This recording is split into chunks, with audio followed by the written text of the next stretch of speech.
करीब 3 साल की कच्ची उम्र से ही निराली के नन्हे पांव संगीत के सुरों पे थिरकने लगे थे। जिस उम्र में बच्चे पहले चलना सीखते हैं, निराली का मानना है कि वो चलने से पहले नृत्य करना सीख गई थी। भले ही उन्होंने शिल्प कला में स्नातक की पढ़ाई कर ली थी, लेकिन नृत्य के जुनून ने उनको एक सफल नृत्यांगना बना दिया। 7 साल भरतनाट्यम सीखने के बाद निराली ने 11 साल की उम्र में अरंगेत्रम यानी मंच पर पहली बार अपना नृत्य पेश किया। कई समर कैंप्स, त्योहारों में निराली बच्चों को नृत्य सिखाने लगी और कई माँ बाप ने निराली के नृत्य को सराहते हुए उनको डांस एकेडमी खोलने के लिए प्रोत्साहित किया। 2003 अप्रैल में ये मैंने 2 बच्चों को स्टार्ट किया। फिर उनकी मम्मा ने बोला कि नहीं, आप कंटिन्यू करो और हम आपको थोड़ा पे भी करेंगे। तो वो लम सम दे के जाते थे ऐसे ही गिफ्ट के तौर पर। तो जुलाई 2003 में मेरे एकेडमी का शेप अप हुआ एंड मेरे फ्रेंड्स मुझे ऑलवेज़ डांस के around I am always very happy. So मेरे फ्रेंड्स मुझे हैप्पी फीट बुलाते थे एंड दैट्स हाउ देन जैसे एक इंसान को हम नाम देते हैं, तो दिस एकेडमी मेरा बच्चा था, मेरा बेबी है, एंड इसलिए मैंने उसका नाम दिया हैप्पी फीट। 2 बच्चों से शुरू की गई एकेडमी धीरे धीरे बढ़ती गई। निराली ने बच्चों से लेके दादा दादी तक को डांस सिखाना शुरू किया। उन्होंने कॉर्पोरेट्स में भी अपने नृत्य की कार्यशाला शुरू कर दी है और डॉक्टर्स के लिए भी कई डांस सेमिनार्स किए हैं। तदबीर पे विश्वास करने वाली निराली का कहना है कि अच्छे काम के लिए कोई मार्केटिंग की जरूरत नहीं पड़ती है। 2 स्टूडेंट 10 लेके आए, 10 स्टूडेंट और 15 लेके आए, 15 स्टूडेंट से 100 बना।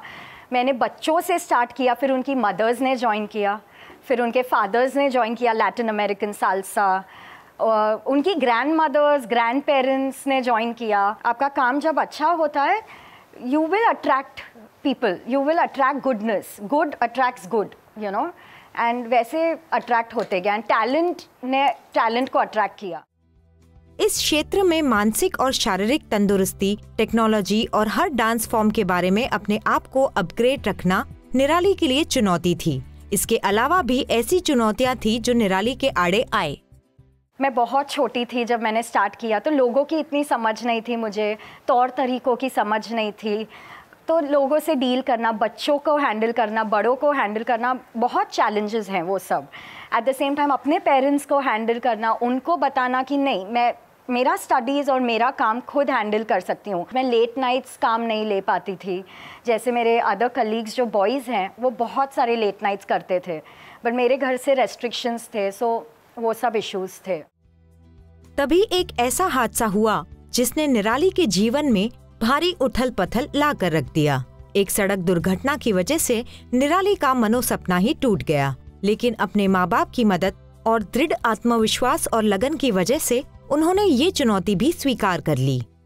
मेरा एक एक्सीडेंट हुआ था जिसकी वजह से मेरा फीमर बोन टूट गया था एंड 2008 में ये हुआ था। सो मेरे पैर में एक रॉड था 6 साल के लिए और लेफ़्ट लेग में 6 सर्जरीज़ हुए मेरे। सो वो एक बहुत ही बड़ा चैलेंज था। मैं 8 महीने बेड पर थी और फिर वेट पुट ऑन बहुत कर लिया था। मैंने कम्प्लीटली गिव अप कर दिया था and the only support that time was my father. तो I was in to mind कि भाई इसको कैसे मैं इस चीज़ से, एक तो पेन है उसके पैर में एंड दूसरा कि उसको कैसे मैं वो डाइवर्ट करूँ पेन से एंड प्लस उसको वापस एक ट्रैक पे लेकर रहूँ। इतना 22 साल का मेहनत मेरा फिर से स्टैंड स्टिल हो रहा है। एक ही चीज़ मैंने निराली को बोला, अभी तेरे को ये चैलेंज है एंड ये तेरे को एक्सेप्ट करना है positively. It was very tough time हमारे लिए, बहुत ही टफ टाइम था उस टाइम, क्योंकि निराली का आर्किटेक्चर भी उस टाइम चालू था। वो 2nd ईयर में थी आर्किटेक्चर के और ये सब हो गया। हमको तो लगा कि जैसे क्या हो गया ये, लेकिन हमारी फैमिली ने हमारे पूना में, उस टाइम हम लोग पूना में रह रहे थे, हमारे जो सोसाइटी वालों थे उन्होंने भी इतना हमको सपोर्ट किया। निराली के फादर ने एक ही चीज़ डिसाइड की थी कि कुछ भी हालत में उसका डांस बंद नहीं होना चाहिए और वो अपने पैरों पे खड़े हो जाए। हाल ही में निराली ने पुणे से मुंबई आकर अपनी एकेडमी खोली है। आज निराली Bharatanatyam, Kathak, Zumba, Latin America से लेके साल्सा जैसी कई डांस फॉर्म सिखाती हैं। निराली शारीरिक रूप से अक्षम बच्चों को भी डांस सिखाती है। बच्चों से लेके उनके अभिभावक भी निराली के सिखाने के तरीके से काफी खुश हैं। वो पहले बिल्कुल डांस नहीं कर पाती थी, लाइक वो चाहती थी कि डांस करना है, पर उसको लाइक उसके मूवमेंट्स वगैरह नहीं थे। पर जब से निराली के पास आई है तब से वो बहुत कुछ सीखी है। मैंने निराली मैम के पास भी ट्रायल लिया और उसके बाद मैंने मेरी बेटी को बोला कि घर के पास जो एकेडमी है उधर ही आप जाना, उधर भी अच्छा सिखाते हैं, and they were good. But मेरी बेटी ने बोला कि नहीं, मैं निराली मैम के पास ही जाऊंगी। तो मैंने उसको पूछा क्यों, तो बोली नहीं मैम बहुत अच्छे से सिखाती है और वो जैसे डांस सिखाती है तो मज़ा भी आता है। पहले एकेडमी में जाती थी, वहाँ पे इतना इम्प्रूवमेंट नहीं था। She used to dance but इतना अच्छे से नहीं, बट यहाँ पे इतना अच्छा डांस करती है, सो ग्रेसफुल, इतना अच्छे से वो डांस कर लेती है इधर। मुझे निराली दीदी के साथ डांस करना बहुत अच्छा लगता है, वो मुझे प्यार से सिखाती है। वैसे तो मुंबई और पूरी दुनिया में कई सारी डांस एकेडमी है, लेकिन निराली खुद को किसी का प्रतिद्वंदी नहीं मानती है। उनका मानना है कि अगर आपका खुद का काम अच्छा हो तो आपको अपने आप ही तरक्की मिलती है। I've always danced for myself, satisfaction के लिए, because I feel blessed, because I feel a connection, because निराली as a dancer बहुत ही अलग है, and निराली as a person बहुत ही अलग है, and जो वो निराली जो डांसर है वो बहुत ब्यूटीफुल निराली है, and वो निराली के लिए मैं डांस करती हूँ। आप स्ट्रेट रहोगे, आप अच्छा बिहेवियर एथिकल रहोगे तो अच्छा ही मिलेगा आपको।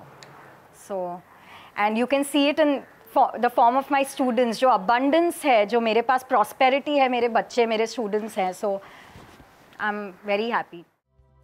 भाग्य और भगवान में विश्वास रखने वाली निराली सिर्फ आज में जीती है।